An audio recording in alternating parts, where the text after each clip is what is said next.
She was pregnant with a dead man's child. Then he appeared at her door, scarred, breathing, and asking who she was. The doorbell rang at 11:47 p.m. Tallulah wasn't expecting anyone. She hadn't expected anyone in 6 months, not since the funeral, not since they lowered an empty casket into the ground because there was no body to bury. Her husband had vanished, presumed dead, blown apart in a warehouse explosion that left nothing behind but ash and rumors. Ludovico Barbato, gone. And now someone was ringing her doorbell close to midnight. Tallulah grabbed the baseball bat she kept by the bed, a habit from her old life before she married into a family that settled disputes with bullets instead of lawyers, and made her way downstairs. Her belly led the way. 7 months pregnant, heavy, exhausted, yet carrying the last piece of a man she'd never stopped loving. She checked the security camera first. The screen showed a figure on the porch. Male, tall, wearing a dark coat with the collar turned up against the rain. Something about the way he stood made her heart stutter. She knew that posture, knew it like her own reflection. But that was impossible. Tallulah unlocked the door with shaking hands, pulled it open, and stopped breathing. He was alive. Ludovico Barbato stood on her doorstep, rain dripping from his hair, looking at her like she was a stranger. But he wasn't the same. A brutal scar carved down the left side of his face, temple to jaw raised and angry.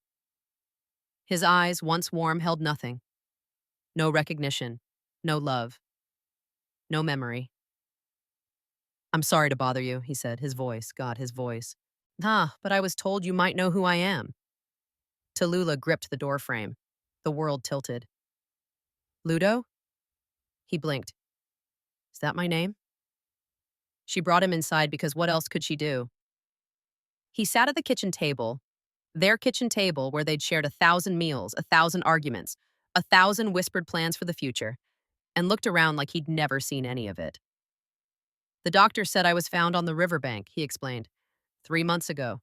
No identification, no memory, just this face and these scars. 3 months? Tallulah's voice cracked.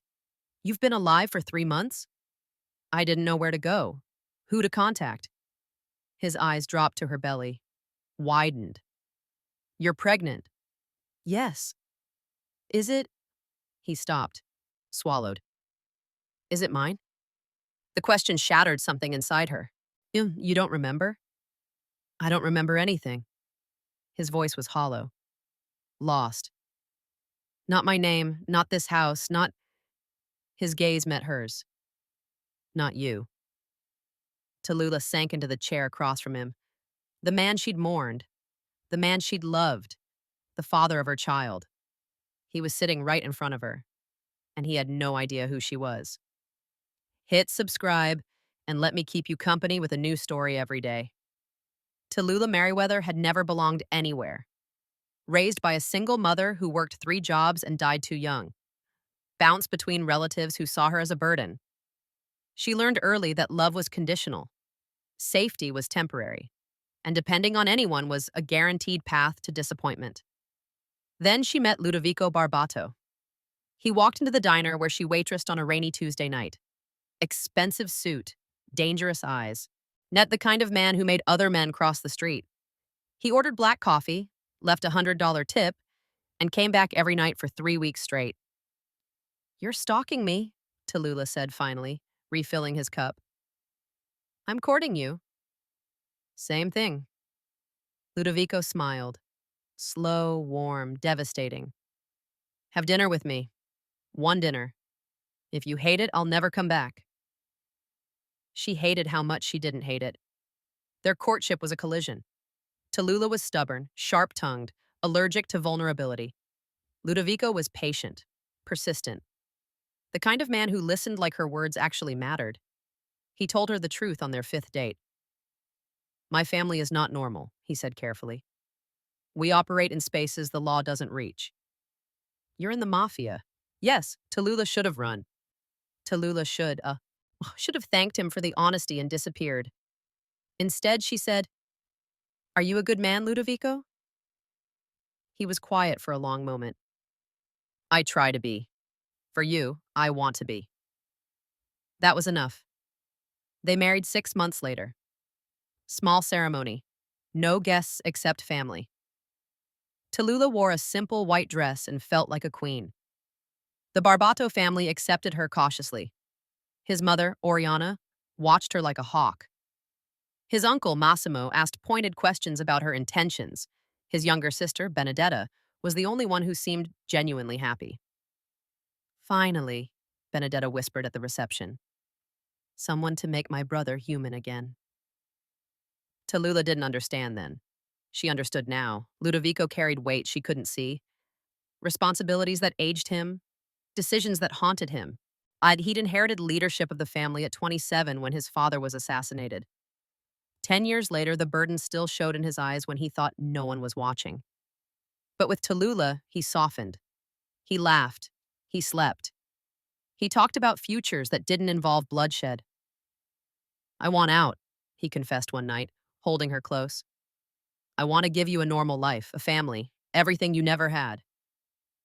Is that possible? I'm going to make it possible. 2 weeks later, he vanished. The explosion happened at a warehouse on the docks. Ludovico had gone to meet someone, a negotiation, he said. It would be quick, safe. The building went up at midnight, fire so hot it melted steel. No survivors. No remains. The family mourned. The city moved on, but 3 days after the funeral, Tallulah discovered she was pregnant. Now their last night together. A goodbye she didn't know she was saying. And now the Barbato family wanted what grew inside her. The child carries the bloodline, Oriana said at their last meeting, cold eyes fixed on Tallulah's belly. It belongs with family. The child belongs with its mother. You're not family, you're a vessel. The words cut deep. But Tallulah refused to bleed in front of this woman. Ludovico wanted out. He wanted our child to be free. Ludovico is dead. Oriana's voice was ice. And the dead don't get to want. But he wasn't dead. He was sitting in her kitchen, scarred and lost, asking questions she didn't know how to answer. And somewhere out there, the Barbato family was waiting, ready to claim a baby and erase everything Tallulah and Ludovico had built together. She had to make him remember. Before it was too late. Tallulah let him stay. What choice did she have? Send him back into the night? Let the man she loved wander the streets like a ghost? She set him up in the guest room, their old guest room, where they'd planned to build a nursery. The irony wasn't lost on her. You should rest, she said from the doorway. We'll figure this out in the morning. Ludovico sat on the edge of the bed, studying his hands like they belonged to someone else. Did I love you? He asked quietly. Before? The question stole her breath. Yes, she whispered. You did.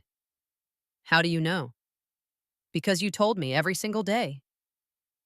He looked up. Those familiar eyes, empty of memory but full of something else. Searching. Hungry. I'm sorry I don't remember. So am I. Morning brought chaos. Tallulah woke to pounding on the front door. Heavy. Insistent. The kind of knock that didn't ask permission. She was halfway down the stairs when the door burst open. Massimo Barbato stepped through, flanked by 2 men in dark suits.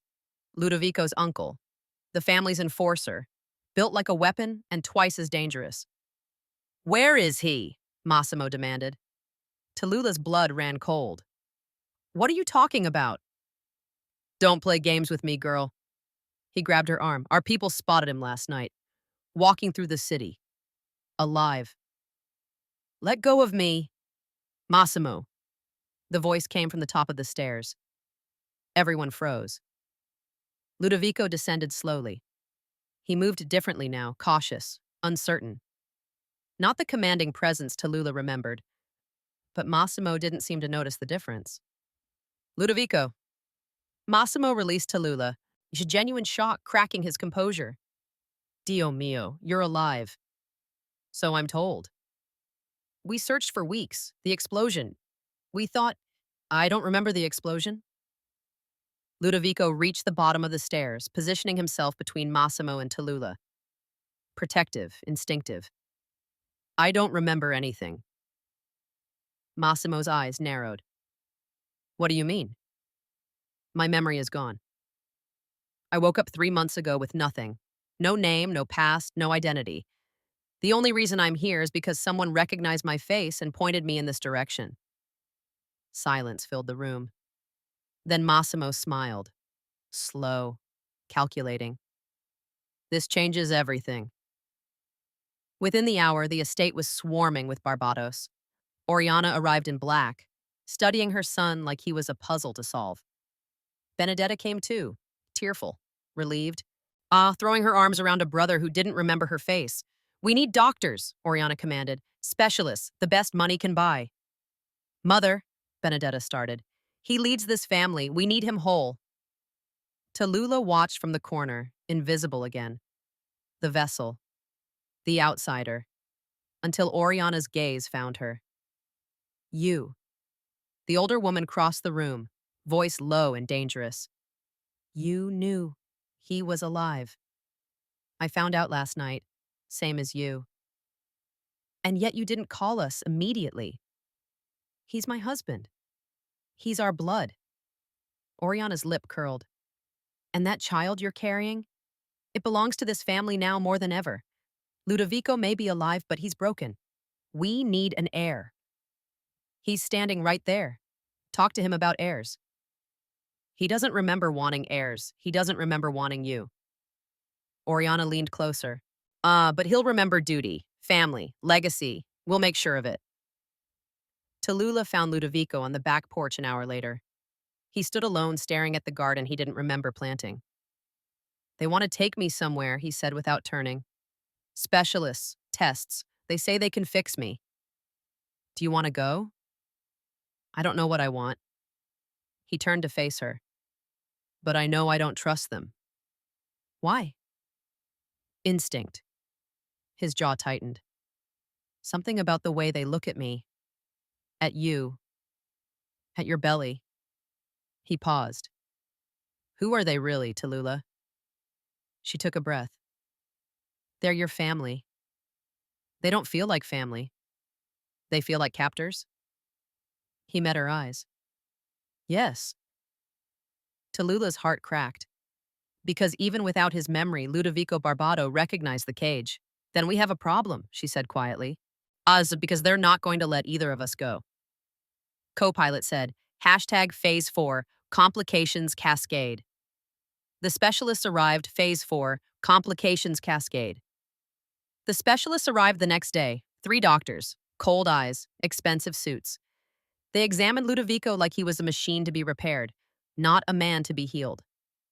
Tallulah watched from the doorway, arms crossed over her belly. Retrograde amnesia, the lead doctor announced. Severe, likely caused by trauma to the temporal lobe. He pointed to a scan. The damage is significant. Memory recovery is possible, but not guaranteed. What triggers recovery? Oriana demanded. Familiar environments? Emotional connections? Sensory anchors? Smells, sounds, objects tied to strong memories. Oriana nodded slowly. Then he stays at the main estate, surrounded by family. He stays here, Tallulah interrupted, with me, his wife. You're not equipped. I'm the strongest emotional connection he has. Tallulah stepped forward. You heard the doctor. Emotional triggers. That's me. That's our home. That's this baby. The room went silent. Ludovico looked between the 2 women, then spoke. I stay here. Oriana's face hardened, but she didn't argue. Not yet. The first week was torture. Tallulah showed Ludovico photographs. Their wedding. Their honeymoon. Quiet moments captured when they thought no one was watching. He studied each image with desperate intensity. This is really us? Yes. We look happy. We were. Tallulah's voice cracked. We are, we will be. But nothing sparked. No recognition. No breakthrough. Just a stranger staring at evidence of a life he couldn't remember living. Benedetta visited on day 5. She was softer than the rest of the family, genuinely kind, genuinely worried. She brought Ludovico's childhood journal, hoping it might help. You used to write everything down, she explained. thoughts, dreams, even terrible poetry. Ludovico flipped through the pages. His own handwriting, his own words, foreign as another language. Read the entry from your 21st birthday, Benedetta suggested. He found the page, read aloud. Father says love is weakness. That attachment makes you vulnerable. I don't want to believe him. I want to find someone worth being vulnerable for. Someone who makes the danger worth it. Ludovico looked up. His eyes found Tallulah across the room. Did I find her? Tallulah couldn't answer. All the tears came too fast, but progress came with complications. Massimo appeared 3 days later, uninvited. He brought documents, contracts, agreements, leadership papers. The family needs you functional, he said, spreading papers across the kitchen table. Memory or no memory, you're still the head of this organization. I don't remember the organization. You don't need to remember, you just need to sign. Massimo tapped a page. This authorizes me to handle operations until you recover. Tallulah stepped between them. He's not signing anything. This doesn't concern you. Everything concerning my husband concerns me. She met Massimo's glare without flinching. He can't make legal decisions in his condition. Any lawyer would tell you that. Massimo's jaw tightened. You're protecting him. Or protecting yourself. Both. He gathered the papers slowly, deliberately. Oriana won't wait forever, he warned. And neither will I. He left without another word. That night, Ludovico found Tallulah crying in the nursery. She sat in the rocking chair they'd bought together, back when the future still made sense, surrounded by tiny clothes and shattered dreams. I'm sorry, he said from the doorway. For what? For not being who you need me to be. Tallulah wiped her eyes. You're here, that's more than I had yesterday. He crossed the room, knelt before her. His hand hovered over her belly, asking permission. She took his hand, placed it where their child was kicking. Ludovico's breath caught. That's our baby, Tallulah whispered. That's what we made. That's why I need you to fight. To remember, to come back to me. He looked up at her. Something flickered in his eyes. Not memory, not yet, but something. I'll try, he said quietly. I don't know how, but I'll try.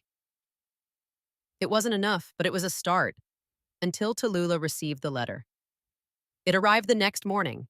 No return address, no signature, just 5 words that changed everything. The explosion wasn't an accident. Tallulah stared at the paper. Her blood turned to ice. Someone had tried to kill her husband, and that someone was still out there. Tallulah didn't tell Ludovico about the letter. Not yet. Not until she knew what it meant. She hid it in the false bottom of her jewelry box, the one Ludovico had given her on their first anniversary. Then she started digging. Benedetta was her only ally inside the family. They met at a cafe 3 miles from the estate. Neutral ground. Safe enough.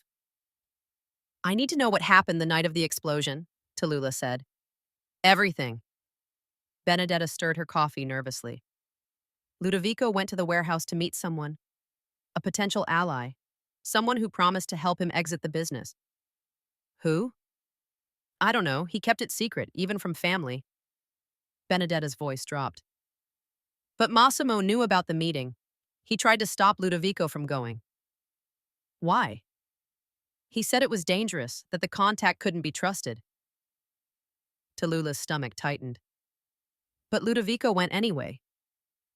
He was desperate. Benedetta looked up, eyes wet. He wanted out, Tallulah. For you. For the baby. He was willing to risk everything. And someone made sure he paid for it. That night, Tallulah searched Ludovico's old office. He'd kept records, she knew that much. Hidden files, insurance against the family he'd never fully trusted. It took 2 hours to find the safe behind the bookshelf. Another 30 minutes to crack the code. Their wedding date reversed. Inside, folders, photographs, recordings, and one document that stopped her heart. A wire transfer. $50,000. sent from a Barbato family account to an untraceable offshore destination, dated the day before the explosion. The authorization signature at the bottom, Massimo Barbato. Tallulah's hands shook as she read it again. And again. Massimo hadn't tried to stop the meeting. Massimo had arranged it. He'd set up his own nephew, lured him to that warehouse, and paid someone to make sure he never walked out. You found something. Tallulah spun around. Ludovico stood in the doorway, watching her with those empty, searching eyes. Tell me, he said. Whatever it is, I need to know. She wanted to protect him, shield him from the truth. But he'd spent 6 months in darkness. He deserved light, even if it burned. She handed him the document. Ludovico read it 3 times. His face didn't change, but something behind his eyes shifted, hardened. My uncle, he said quietly. He tried to kill me. It looks that way. Why? Power. Control. With you gone, he could run the family. With you dead and our baby under their control, Tallulah's voice broke, they'd have the bloodline without the complications. Ludovico set the paper down, his jaw tightened. I don't remember this man. I don't remember his face or his voice or a single moment we shared. He looked at her. But I know what he is now, and I know what I have to do. What are you going to do? Protect you. Protect our child. His hand found hers. Even if I never remember being your husband, I know I want to be. The moment shattered something between them. Not broken. Broken open. Tallulah kissed him. Desperate, terrified, relieved. He kissed her back. Uncertain at first, then deeper. Like muscle memory, like something buried finally clawing toward the surface. When they pulled apart, his forehead rested against hers. I don't remember our first kiss, he whispered, but I'll remember this one. But hope was dangerous in the Barbato world. Because the next morning, Oriana arrived with lawyers. We're filing for emergency guardianship of the child, she announced. Given Ludovico's mental incapacity and your instability, the court will agree the baby belongs with family. Over my dead body, Tallulah snarled. Oriana smiled coldly. That can be arranged. They came for her at midnight. Tallulah woke to hands grabbing her arms. Rough, forceful. Men in black dragging her from the bed before she could scream. Ludovico, she managed once before a cloth pressed against her mouth.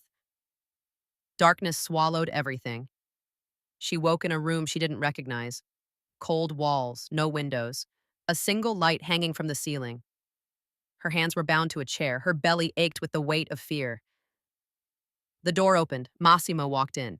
You should have stayed quiet, he said, pulling a chair across from her. Should have taken the money. Disappeared. Let the family handle what comes next. I'm not leaving my husband.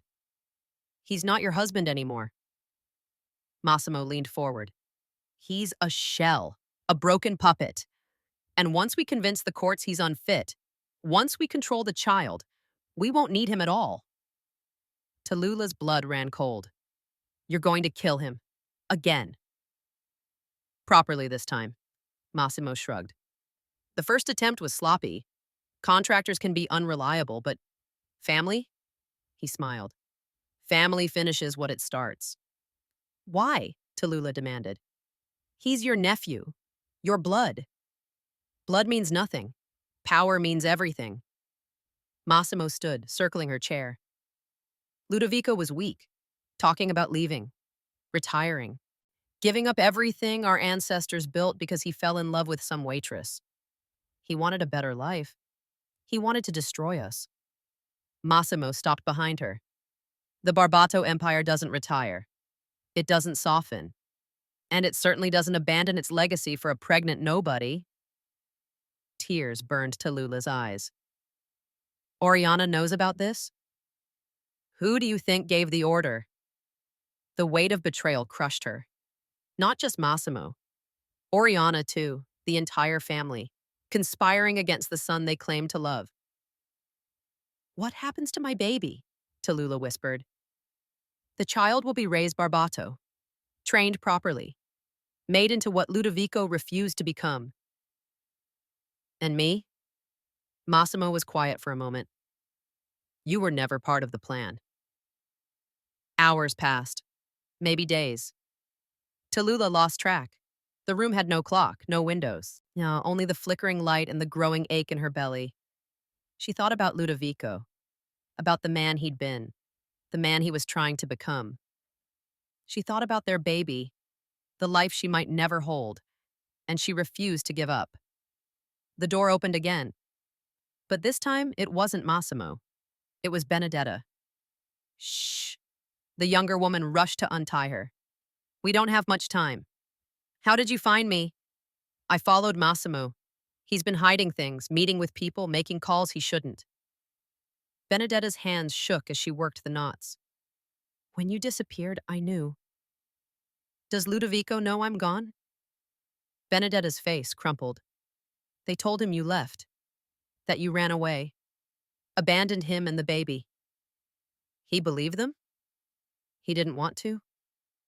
But he has no memories, Tallulah, no foundation. Like they filled his head with lies and... Her voice broke. He's falling apart. Tallulah's heart shattered. The man she loved, lost, alone, manipulated by the very people who tried to murder him. And now he thought she'd abandoned him. We have to get to him, Tallulah said, before it's too late. It might already be too late.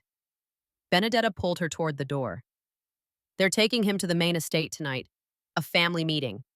They're going to declare him mentally unfit and seize control of everything, including your child. Then we stop them. How? It's the entire family against us. Tallulah gripped Benedetta's arm. Her voice turned to steel. Then we burn it down. They escaped into the night. 2 women against an empire. One carrying new life, one carrying the truth. And somewhere in the distance, a broken man waited for someone to remind him who he really was. The Barbato estate blazed with lights. Every window glowed. Cars lined the circular driveway. Guards patrolled the perimeter like soldiers preparing for war. Inside, the family was gathering, deciding fates, rewriting history. Tallulah crouched in the shadows, watching. There's no way in, Benedetta whispered. Security is everywhere. There's always a way in. Tallulah pointed to the east wing. The service entrance. Staff use it during events. Massimo never bothered securing it. He doesn't think about the help. How do you know? Because I used to be the help. They moved through the darkness like ghosts. Tallulah's belly ached. Her body screamed for rest. But rest was a luxury she couldn't afford, not with her husband's soul on the line. The service door was unlocked, just like she remembered. They slipped inside. The hallway was chaos. Staff rushed past carrying trays, shouting in Italian, too busy to notice 2 women who didn't belong. Tallulah grabbed a server's jacket from a hook. Benedetta did the same. The family meets in the grand hall, Benedetta said, but they'll have guards at every door. Then we don't use the door. Tallulah moved toward the back staircase. There's a balcony overlooking the hall. Ludovico showed me once. He said it was the best place to watch his father's meetings without being seen. You're going to crash a mafia tribunal 8 months pregnant? I'm going to save my husband. Tallulah met her eyes. Whatever it takes. The balcony was narrow but hidden. Below, the grand hall spread like a throne room. Up to 30 Barbados seated in a circle. Oriana at the head, regal, ruthless, completely in control. And in the center, standing alone, was Ludovico. He looked broken, hollow. Whatever lies they'd fed him had done their work. Massimo stood beside Oriana, speaking. Therefore, given Ludovico's incapacity and the abandonment by his wife, we move to declare him unfit. Leadership passes to the council. The child, when born, will be raised under family guardianship. Murmurs of approval rippled through the room. Ludovico said nothing. Did nothing. Just stood there, a ghost in his own body. Tallulah gripped the railing. Not today. Not ever. Stop! Her voice echoed through the hall like thunder. Every head turned. Guards reached for weapons. Oriana's face twisted with fury. And Ludovico? Ludovico looked up. And his eyes found hers across the chaos. Something flickered. She's supposed to be contained, Massimo roared. Guards! Touch me and I start screaming names. Tallulah descended the hidden staircase, emerging into the hall. Wire transfers, offshore accounts, assassination contracts. The room went silent. You want to talk about fitness? Tallulah walked toward the center, toward Ludovico. Let's talk about how Massimo paid $50,000 to have his own nephew killed. Gasps erupted. Chaos. Massimo's face went white. Lies! She's desperate. I have the documents. Dates, signatures, your signature. Tallulah pulled a flash drive from her pocket, the backup she'd made before everything fell apart. It's all here. Every dirty secret this family tried to bury. Oriana rose slowly. You're bluffing. Test me. Silence stretched. Then Oriana turned to her guards. Remove her. Permanently. Two men stepped forward, but Ludovico moved first. He intercepted the guards with brutal efficiency. No hesitation, no memory required. Just instinct. The muscle memory of a man who'd spent his life in violence. One guard went down, then the other. Ludovico stood over them, breathing hard, something new burning in his eyes. No one touches her. The victory. Oriana stared at her son. Ludovico, you don't understand. I understand enough. His voice was ice. I understand that my wife didn't abandon me. I understand that my uncle tried to kill me. I understand that my mother knew and did nothing. Everything I did was for this family. I said, this family is poison. Ludovico stepped toward her. Ah, and I remember now. The words hit like bullets. You remember? Tallulah breathed. Not everything. Not yet. Ludovico turned to her, and for the first time since his return, she saw him. Really him. But I remember enough. I remember wanting out. I remember wanting you. I remember why I was willing to die for a different life. Tears streamed down Tallulah's face. Ludo, I'm not dying anymore. He faced the room, the family, the empire. This ends tonight. What followed was swift. Benedetta had already called the authorities. FBI contacts Ludovico had cultivated before his disappearance. The flash drive contained enough evidence to dismantle 3 generations of Barbato crimes. Agents swarmed the estate within the hour. Massimo was arrested first, screaming about loyalty, about blood, yet about rights he'd forfeited the moment he tried to murder his nephew. Oriana went quietly, dignity preserved even in defeat. But her eyes, those cold, calculating eyes, held nothing but hatred. You've destroyed everything, she hissed at Tallulah. No. Tallulah stood tall. I saved everything that matters. The trial took months. Massimo received life without parole. Oriana got 25 years. The Barbato Empire crumbled, assets seized, operations dismantled, a legacy of violence finally extinguished. Benedetta testified against her own family, earning immunity and freedom. And Ludovico, slowly, painfully, beautifully, began to remember. Not everything came back. There were gaps, holes, moments lost forever to that explosion. But the important things returned: the wedding, the honeymoon. Yet the night he first told Tallulah he loved her. I remember dancing with you in the kitchen, he said one evening, holding her close. No music. Just us. You stepped on my feet. You laughed anyway. Tallulah smiled through tears. I always will. 2 months later. Gianna Beatrice Barbato arrived on a spring morning. 7 pounds, 2 ounces. Her father's dark hair, her mother's stubborn chin. Ludovico held her like she was made of miracles. She's perfect, he whispered. She's ours. Tallulah touched his face, the scar that proved he'd survived. Really ours. No family to claim her. No empire to inherit. He looked up, eyes shining. Just us. Just us. 1 year later, they married again, a small ceremony. Just them, Benedetta, and a few friends who'd proven their loyalty through fire. Tallulah wore white, Ludovico wore a suit without bloodstains. And when they said their vows, the same vows, the ones they'd spoken years ago, Ludovico remembered every word. I found someone worth being vulnerable for, he said, holding her hands. Someone who makes the danger worth it. You were always her. You will always be her. Tallulah kissed him before he finished. Nobody complained. 5 years later, the farmhouse sat on 12 acres of quiet. No guards, no gates, just rolling hills and a daughter who chased butterflies and a son, Lorenzo, born 2 years after Gianna, who insisted on digging holes in the garden. Ludovico watched them from the porch, coffee in hand. Tallulah appeared beside him. You're smiling, she said. I'm remembering. Remembering what? Everything. He pulled her close. Every moment, every choice, every sacrifice that led us here. Tallulah leaned into him. Any regrets? Only that I ever forgot you. He kissed her forehead. But I'll spend the rest of my life making up for it. She laughed. You already have.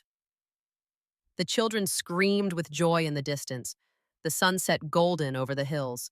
And Tallulah Merriweather Barbado, once abandoned, once broken, once forgotten, finally understood what home meant.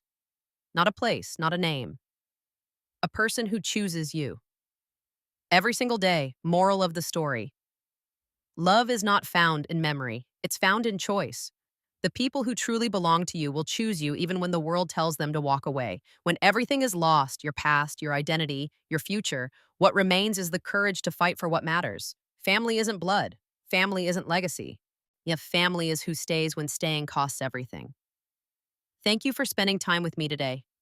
If this story brought you joy or escape, please subscribe so I can bring you more.